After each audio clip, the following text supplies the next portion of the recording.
ଜାଣିଛ ନା ଆମ ଘରେ କଥା ନା ଚୁଗଲି କରିବା ତାଙ୍କ ଘରେ ଝିଅଟା ନା ପଳେଇ ଯାଇଛି। କାହା ଘରେ ଝିଅ ପଳେଇଲା ଲୋ? ସେଇ ଦହମଦାରେ ଗୋଟେ ଝିଅଟା ପଳେଇ ଯାଇଛି।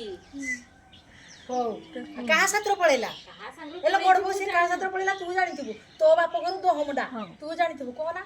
ଜାଣିଛି ଯେ ଅଲଗା ଲୋକ କିଏ ନେଇଛି ଶଙ୍କରପୁର ତା ଘରେ ନେଇକି କିସ କଲା? ବାହା ହେଇ ପଡିଛି।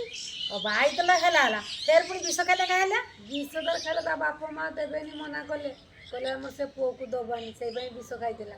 ତାପରେ ତା ବାପା ମା ଛଡେଇକି ନେଇଥିଲା ତାପରେ ସେ ବିଷ ଖାଇଦେଲା। ତାପରେ 6 ଓ ମାସ ମା ସେ ତ ଭଲ ପାଇଛନ୍ତି ବାପା ମାର ତ ପଇସା ରହିଯିବ ଆଉ କି ପାଇଁ ସେ ବିଷ ଖାଇବ ମତେ ଯିବ ତାକୁ ବାପା ମା ବି ଛଡେଇ ଆଣିବ କେନେ ତାର ଭଲ ପାଇছে ତାର ବାହା ହେଇ ପଡିବ ହବ କିସ ବାହା ହେଇ ପଡିଲା ତ ଭଲ କଥା। ଆଉ ବିଷ ଖାଇକି ଯେ ମରିଗଲେ ସରିଗଲା। ତୋର ବି ଝିଅ ଚାଲିଯିବ ତାର ବି ପୁଅ ଚାଲିଯିବ।